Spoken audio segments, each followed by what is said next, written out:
ගැන ලියනවා නොකියවන බව දන්නවා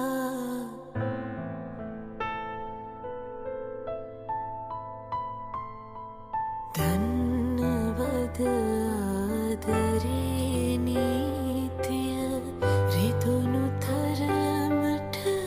දැනෙනවා නම